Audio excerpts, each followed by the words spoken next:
Hello everyone, welcome to our new video. और दोस्तों, ये वीडियो हम लोग लेके आते हैं एक वीडियो सीरीज के अंडर में, जहां हम लोग डिस्कस करते हैं 500 most important topics for UPSC CSC prelims 2025। तो आज ऐसे ही साइंस एंड टेक के 5 टॉपिक में डिस्कस करने वाला हूं।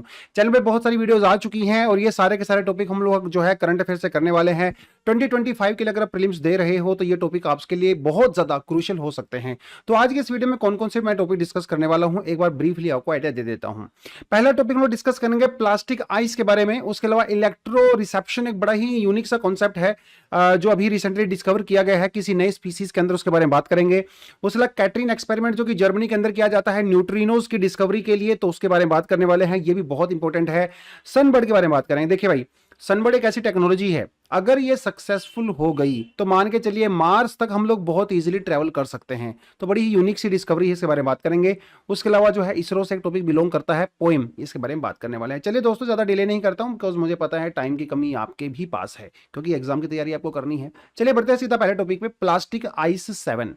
क्या कहता है जी, एक weird ice that may form on alien planets has finally been observed. उसके लिए थोड़ा जूम करके दिखाता हूं क्या लिखा है।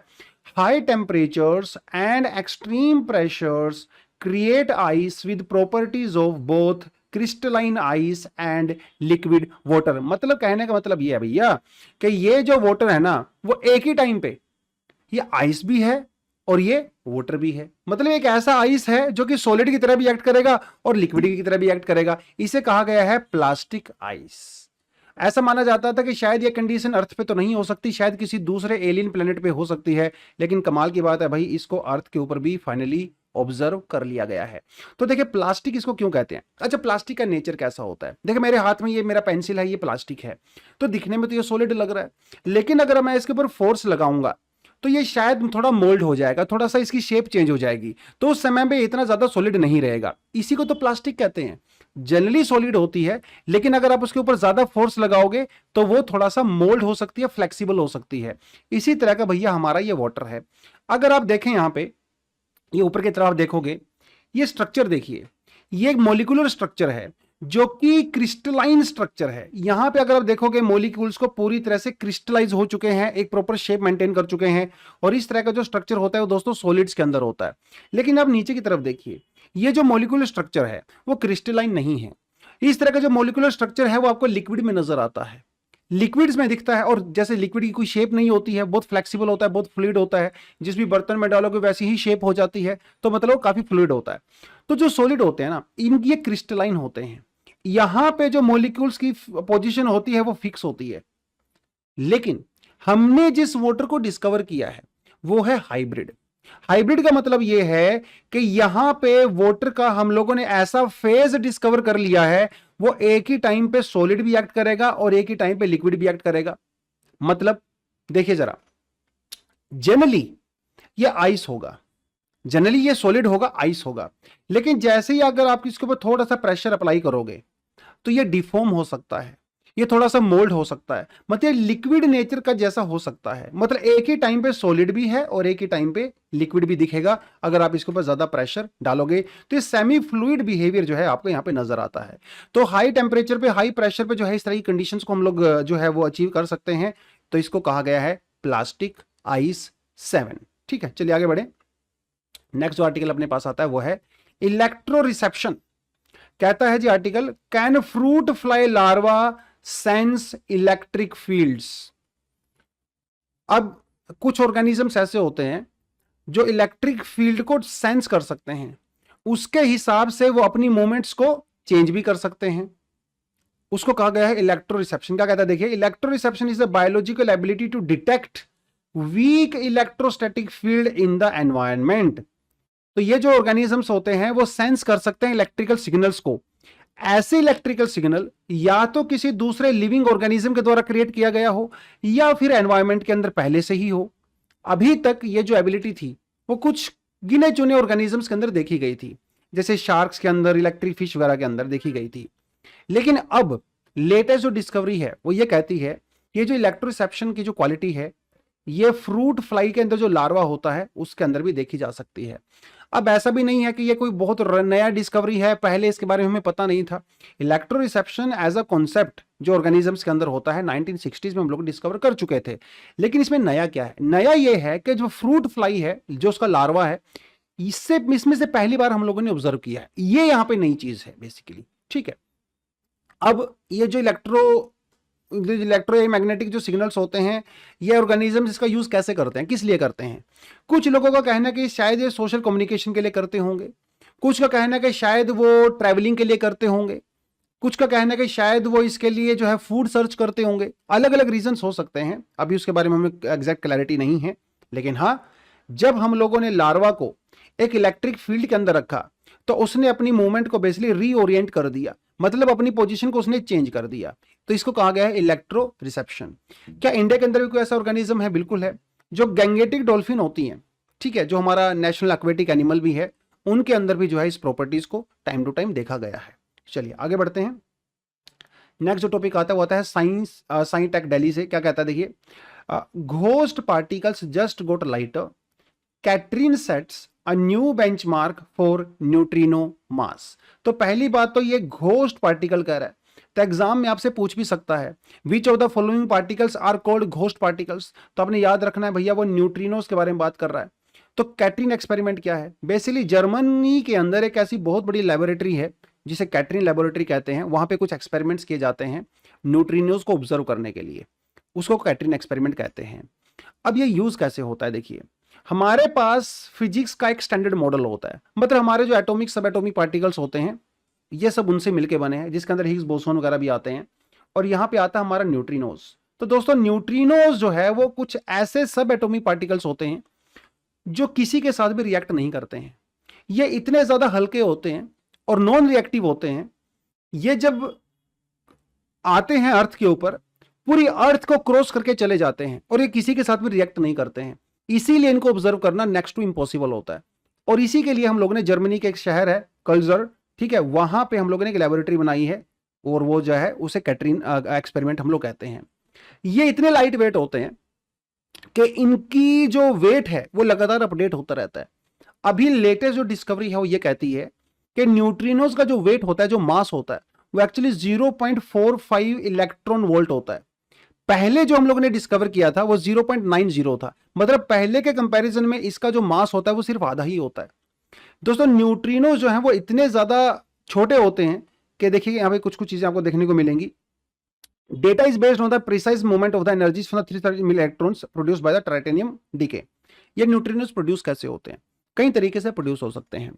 इसके प्रोड्यूस होने का एक तरीका होता है कि जो टाइटेनियम होता है, जो कि रेडियो एक्टिव एलिमेंट होता है, आपको अच्छे से पता है कि जो रेडियो एक्टिव एलिमेंट होते हैं वो टाइम टू टाइम डीके होते रहते हैं। उनका जो न्यूक्लियस होता है वो ब्रेक डाउन होता रहता है धीरे धीरे। उसमें से निकलता है ये आपका, जिसको हम लोग कहते हैं न्यूट्रिनोज, ठीक है। और जो डीके ट्रीटियम बेसिकली आप इसको कह सकते हो यहाँ पे, ठीक है। रेडियो एक्टिव आइसोटोप होता है ये हाइड्रोजन का, उसमें से निकलता है। तो फंडामेंटल फिजिक्स का ये पार्ट होता है, आपको मैंने जैसे ही बता दिया। ये जो मास होता है ना न्यूट्रिनोज का, वो एक इलेक्ट्रॉन के कंपैरिजन में 1 मिलियंथ टाइम कम होता है, मतलब उससे भी 10 लाख गुना कम मास का होता है, मतलब इतना हल्का होता है और किसी के साथ रिएक्ट भी नहीं करता है। तो इस आर्टिकल से आपको 2-3 चीजें याद रखनी है। कैटरीन एक्सपेरिमेंट जो है जर्मनी में होता है, किस लिए होता है? क्योंकि न्यूट्रिनोज के लिए होता है। न्यूट्रिनोज के मास को हम लोगों ने यहाँ पे अपडेट किया है और ये सब एटॉमिक पार्टिकल्स होते हैं जिनका मास एक इलेक्ट्रॉन से 1 मिलियंथ कम हो सकता है। ये ट्रिटियम के डीके से निकलता है जिसको हम लोग यहाँ पे ऑब्जर्व कर रहे हैं। तो कुछ चीजें आपको यहाँ पे इस तरह से बेसिक पता होनी चाहिए। चलिए आगे बढ़ते हैं। सनबर्ड, यार देखिए मतलब सच्ची ईमानदारी से बताऊं, जब भी मैं ये साइंस के आर्टिकल्स पढ़ता हूं तो मुझे बड़ा अजीब सा लगता है। अजीब सा इसलिए लगता है कि जब पता चलता है दुनिया में कैसी कैसी टेक्नोलॉजी डेवलप हो रही है। चाइना कितनी एडवांस टेक्नोलॉजी डेवलप कर रहा है, यूरोप वाले क्या क्या कमाल कर रहे हैं, अमेरिका वाले क्या क्या कर रहे हैं, और फिर मैं इंडिया के बारे में सोचता हूँ। इंडिया में इस तरह की लैंडमार्क डिस्कवरीज शायद ही कभी सुनने को मिलती हैं कि जो आने वाले समय में फ्यूचर को चेंज कर देंगी। पूरी दुनिया जो है उसको अप्रिशिएट कर रही है, या फिर पूरी दुनिया में उसको एक्सेप्ट किया जाएगा, इंडिया को वर्ल्ड प्लेटफॉर्म पे लाके खड़ा कर देंगी। ऐसी बहुत ही कम टेक्नोलॉजी जो आपको इंडिया में देखने को मिल रही होंगी या आपने पास्ट में देखा होगा। इसका एक बहुत बड़ा रीजन जो है वो फंडिंग हो सकता है, और इसका बहुत बड़ा रीजन एक मैन पावर भी हो सकता है। हमारे यहाँ पे जो ब्राइटेस्ट ब्रेन होते हैं वो अनफॉर्चुनेटली जो है इंडिया को छोड़ के बाहर कंट्री में चले जाते हैं, जिसे ब्रेन ड्रेन भी कहते हैं। लेकिन शायद चीजें बदलेंगी फ्यूचर में, ऐसा मुझे बिलीफ है। अच्छे के लिए बदलेंगी। लेकिन फिलहाल जो डिस्कवरी है वो है ये भैया सनबर्ड। आर्टिकल क्या आता है, sunbird a nuclear fusion powered rocket could help reach Pluto in just 4 years। तो जो रॉकेट्स होते हैं ना उनके अंदर हम लोग फ्यूल यूज करते हैं। जनरली हम लोग इनके अंदर हाइड्रोजन फ्यूल का यूज करते हैं जो कि काफी ज्यादा पावरफुल होता है वैसे तो। लेकिन सोचने की बात है, आने वाले समय में जो रॉकेट जाएंगे ना उनके लिए अंदर कौन सा फ्यूल यूज करेंगे भैया, न्यूक्लियर फिजन।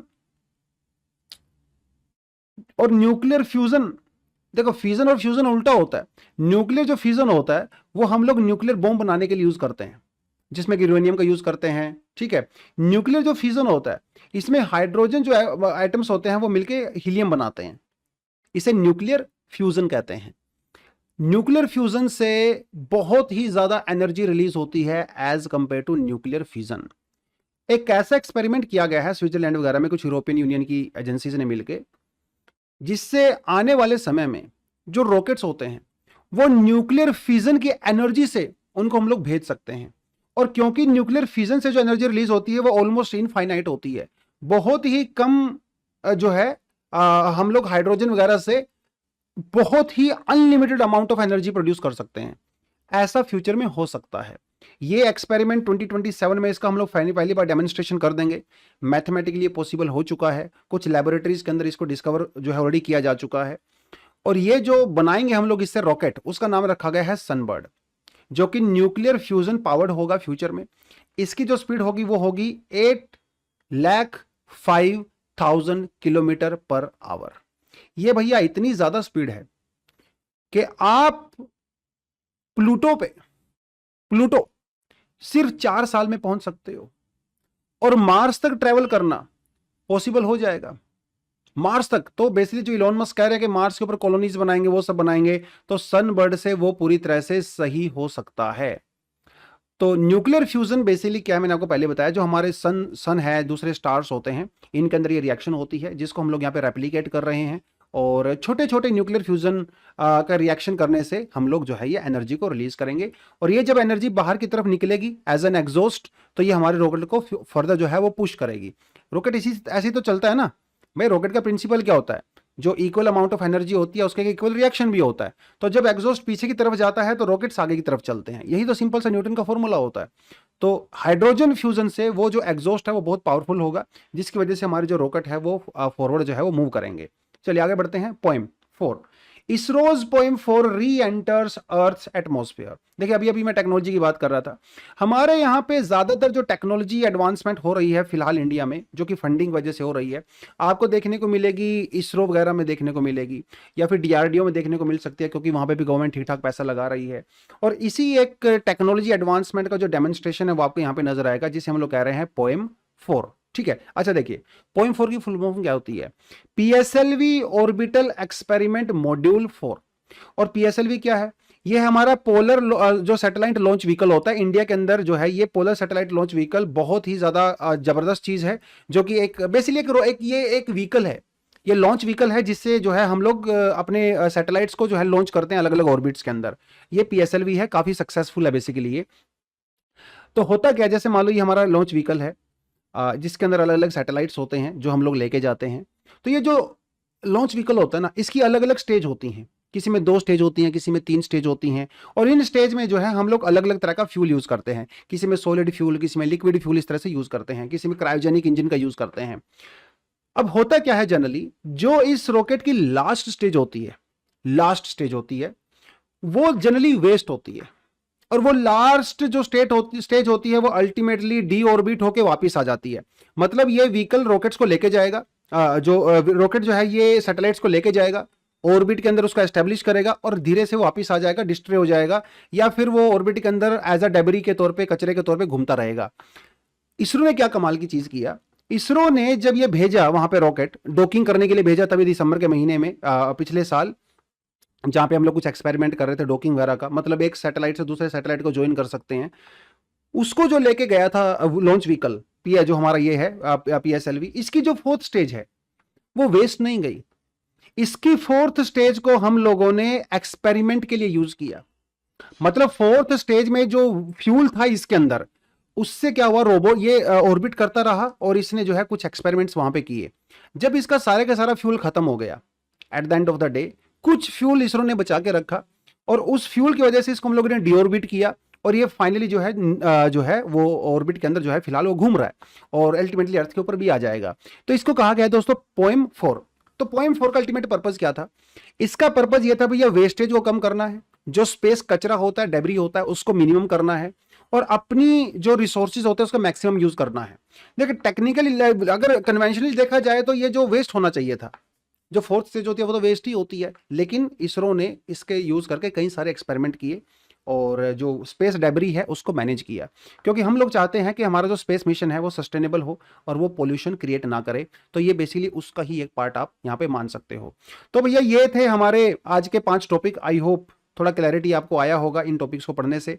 तो इसी तरह के और साइंस एंड टेक के टॉपिक्स मैं फ्यूचर में आपके लिए लेके आता रहूंगा। अगर आपको वीडियो ठीक ठाक लगी है तो इसको लाइक जरूर करें, चैनल को सब्सक्राइब करें अगर पहली बार वीडियो देख रहे हैं। आपके फ्रेंड्स वगैरह अगर प्रिपरेशन कर रहे हैं एग्जाम के लिए, किसी भी एग्जाम के लिए, आप उनको वीडियो शेयर भी कर सकते हो। दोस्तों आज के लिए इतना ही था। Thank you very much, all the best, जय हिंद।